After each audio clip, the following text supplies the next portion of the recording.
আজকে আমি এসএসসি 2024 শিক্ষার্থীদের জন্য বীজগণিতের 3.3-এর যে উৎপাদকে বিশ্লেষণ করে যে অঙ্কগুলো আছে তার মধ্যে আমি অঙ্ক তুলে রেখেছি 9 নম্বর, 10 নম্বর আর 11 নম্বর। এই তিনটে অঙ্ক আমি করে দেব।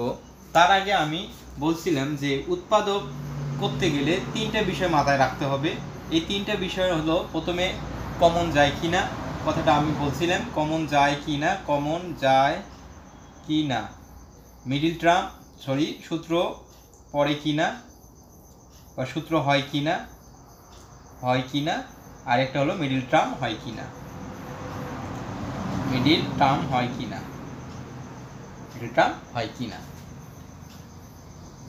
এই তিনটের যে কোনো একটার মধ্যে পড়বে। তো দেখি এই প্রথম অঙ্কটা দেখি মিডিল টার্ম হয় কিনা।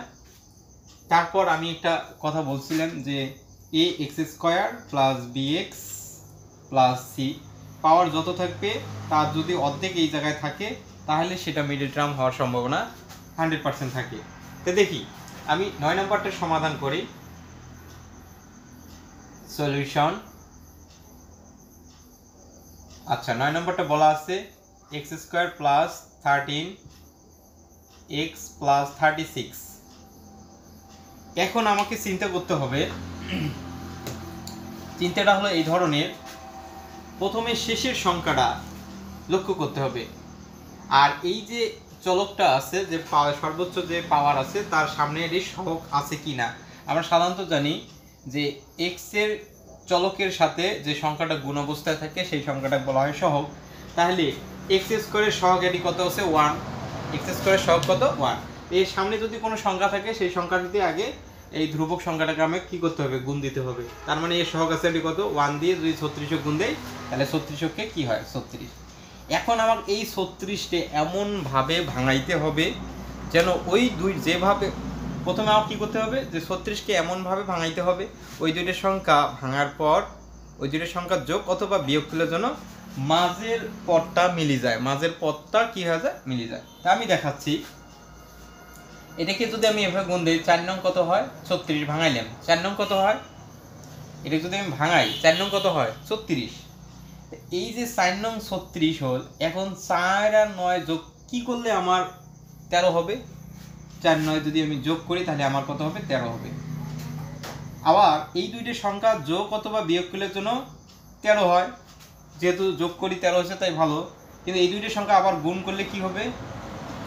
4 9 36 হবে। তার মানে কথাটার অর্থ হইল যে এই সংখ্যাটা এমনভাবে ভাঙবো যে দুইটা সংখ্যা পাবো ওই দুইটা সংখ্যা যোগ অথবা বিয়োগ করলে জন্য মাঝের পদটা মেলে। আচ্ছা, এখন আসি x² ঠিক আছে।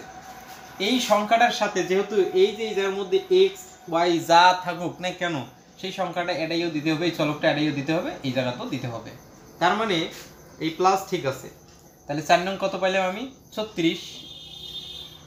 এই 9 এর সাথেও আমি কি দেব? এই xটা প্লাস এই 4 এর সাথেও দেব আমি কত? xটা প্লাস কত? 36। একে কাজ করি। এখন আমার কমন নিতে হবে, এইটুকের মধ্যে একটু কমন, এইটুকের মধ্যে একটু কমন নিতে হবে। তো এখানে x আছে একটা, এটি আছে দুইটা, সবচেয়ে ছোট যেটা সেটা হয় কমন যায়। তাহলে আমি xটা কমন নিলাম, দুইটা x থেকে একটা x বাদ দিলে আর ওখানে থাকতেছে আমার একটা প্লাস x তো আমি কমন নিয়েছিলাম, আর থাকতেছে আমার কত? 9 প্লাস। এখন আমি 4 কমন নেব, তাহলে থাকতেছে কি আমার? x প্লাসে প্লাসে হচ্ছে প্লাস, 4 দিয়ে 36 ভাগ করে 4 9 36।